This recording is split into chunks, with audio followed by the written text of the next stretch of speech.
Bonjour les élèves, bienvenue pour cette nouvelle vidéo consacrée à la Troisième République.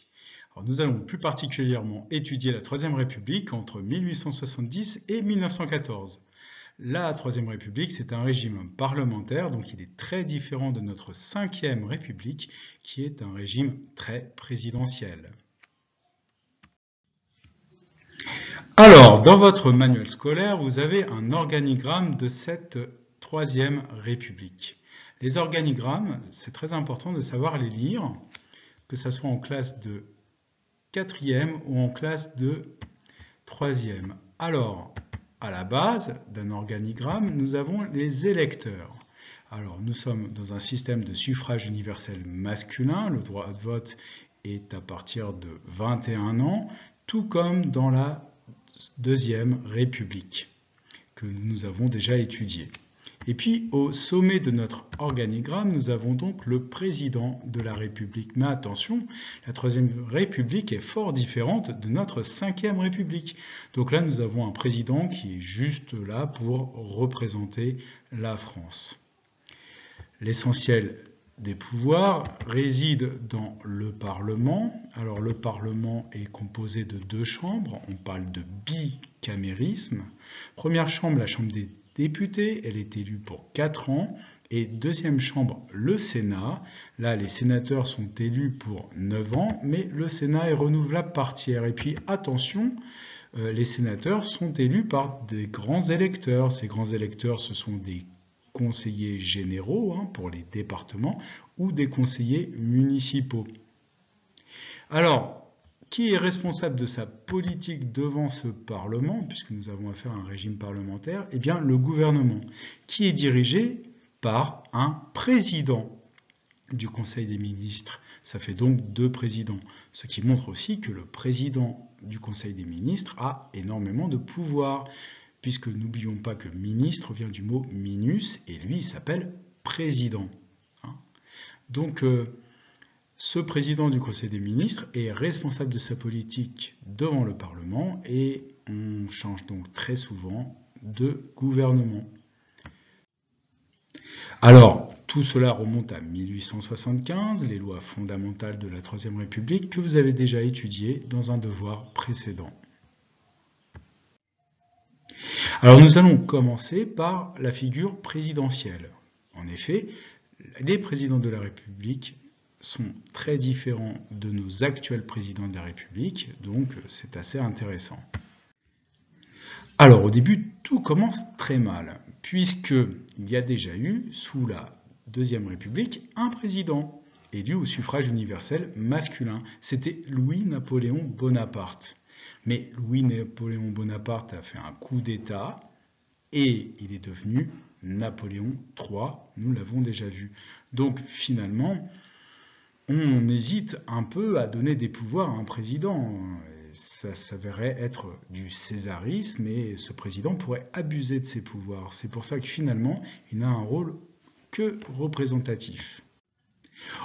Alors, Jules Grévy est le premier président de la Troisième République, républicain. Ça a l'air curieux, mais au départ, cette république est plutôt majoritairement hostile à cette idée de république. Elle a été mise en place par défaut. Rappelez-vous, Napoléon III avait été fait prisonnier. L'armée impériale avait donc perdu la bataille de Sedan en septembre 1870. Alors, Jules Grévy est intéressant parce qu'il va faire donc un septennat. Les présidents étaient élus pour 7 ans et puis ils vont commencer un second, mais il va donc démissionner. Et puis Jules Grévy est arrivé à la présidence parce que le président d'avant, MacMahon, qui était d'ailleurs un royaliste, avait lui-même démissionné. Alors, démissionner, c'est une possibilité lorsqu'on est président. Alors, il avait démissionné, Jules Grévy, suite à un scandale politico-financier qui était assez récurrent dans cette République. Alors, le problème, c'est qu'au départ, les royalistes étaient très puissants. Alors ici, nous avons le comte de Chambord, que les royalistes appelleraient Henri V. Il aurait pu prendre le pouvoir, mais problème, il était obstiné et il était fidèle au drapeau blanc. Alors là, à la fin du 19e siècle, vouloir le drapeau blanc à la place du drapeau tricolore, ça paraît vraiment incongru. Donc il a loupé sa chance. Autre figure très importante, le prince impérial, l'héritier des Bonaparte. Alors il est réfugié en Angleterre, d'ailleurs le pauvre il va mourir en 1879 suite à une guerre menée par l'Angleterre en Afrique du Sud, il va être tué par les guerriers zoulous. Et donc c'est aussi une chance pour cette république, hein. Par contre une malchance pour lui de voir disparaître ce risque de se retrouver avec un Napoléon IV. Alors Armand Fallières, je trouve que c'est le bon exemple de président de la Troisième République, parce que tout d'abord c'est le président juste avant la Première Guerre mondiale, ensuite il fait un septennat entier, ce qui n'est pas toujours évident à cette époque, et il ne souhaite pas en faire un deuxième. Alors on va réétudier Armand Fallières avec le régime parlementaire pour bien comprendre pourquoi il s'est retrouvé en 1906 président de la République. Alors le Parlement. Oh là là là là! Voilà ce qu'il ne faut surtout pas montrer à des élèves de 4e. Un organigramme, bon, on commence à maîtriser sur Wikipédia. Alors là, il est beaucoup trop compliqué, hein. Alors, pas de panique, hein, si vous avez un tel organigramme à analyser, toujours la même chose. En bas, le suffrage universel, alors masculin, 21 ans pour cette époque. Tout en haut, le président de la République. On voit que ce président de la République n'a pas l'essentiel des pouvoirs, puisqu'on voit qu'au même niveau, tout le monde repère que c'est au même niveau, il y a le cabinet ministériel, dirigé par le président du Conseil des ministres, et puis entre les deux, on aperçoit le bicamérisme, c'est-à-dire qu'il y a deux chambres, la Chambre des députés, élue pour 4 ans, et la Chambre des sénateurs, élue par 7 ans, pour 9 ans, pardon, excusez-moi, au suffrage indirect, puisque ici on retrouve les grands électeurs. Et puis si on regarde bien la flèche qui va du gouvernement au Parlement, on voit bien que le président du Conseil des ministres et son gouvernement sont responsables de leur politique devant le Parlement, qui a donc un pouvoir de contrôle. Voilà, donc je pense que vous avez compris les réflexes à avoir pour étudier un organigramme. Armand Fallières, on retourne sur lui. Parce que si on reprend quelques éléments de sa biographie, bon, d'abord c'est un bourgeois, il est conseiller municipal, puis il devient maire. Alors c'est un républicain, hein, ce qui est quand même important, puisqu'on a vu qu'au départ il n'y avait pas que des républicains. Il devient député, puis secrétaire d'État dans le gouvernement Ferry. Ensuite, il va occuper plusieurs ministères, hein, ministère de l'Intérieur, ministère des Affaires étrangères, et il va même devenir président du Conseil des ministres, mais que pour 3 semaines. En effet, en général, les présidents du Conseil des ministres ne duraient pas longtemps. Alors, ils redevenaient d'ailleurs souvent eux-mêmes des ministres, ce qui fut le cas pour notre célèbre Jules Ferry. Et puis, il va finir sa carrière politique tranquille en sénateur. Et justement, c'est parce qu'il va être réélu sénateur plusieurs fois qu'en 1906, il a le suprême honneur d'être élu par le Parlement. Alors, le Parlement, ce sont tous les députés, plus tous les sénateurs. Ils se réunissent à Versailles d'être élu président de la République. Et puis, il va faire qu'un mandat. C'est une figure exemplaire puisque c'est sous sa présidence que prend fin l'affaire Dreyfus. Il est très sensible aux droits de l'homme, il hésite d'ailleurs à utiliser la peine capitale puisque le président de la République peut gracier des condamnés.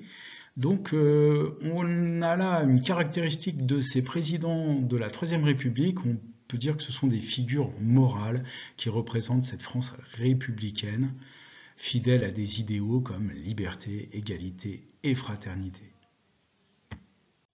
Donc, en 1876, nous sommes là à un tournant.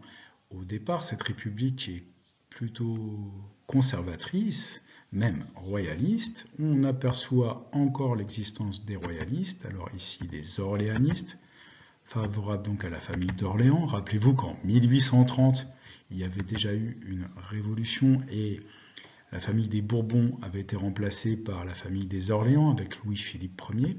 Et puis ici, les légitimistes favorables au comte de Chambord dont on a parlé. Et puis ici, les bonapartistes. Mais si l'on regarde bien, ils sont minoritaires, puisque pour avoir la majorité dans une assemblée, il faut avoir plus de 50%, ce qui correspond sur notre diagramme sectoriel à un angle à 90 degrés. Maintenant, nous allons donc observer la carte en 1902. Alors, en 1902, on repère très nettement la gauche. Alors, traditionnellement, sur les diagrammes sectoriels sous forme d'hémicycle qui représentent les majorités politiques, la gauche est représentée en rouge et la droite représentée en bleu.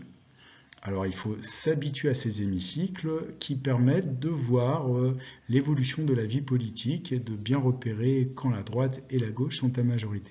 J'aime bien cet hémicycle en 1902 parce qu'il vous montre bien aussi l'importance du centre.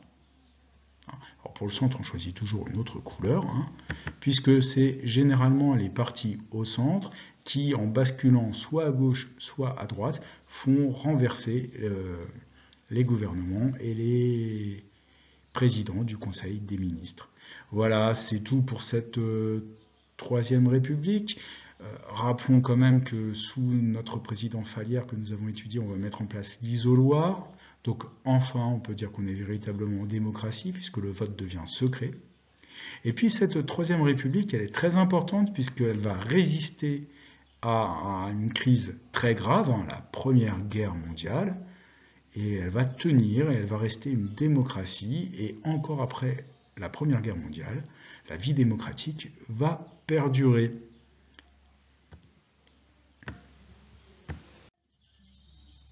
Je vous remercie d'avoir regardé cette vidéo un peu longue et à la semaine prochaine. Ciao, ciao!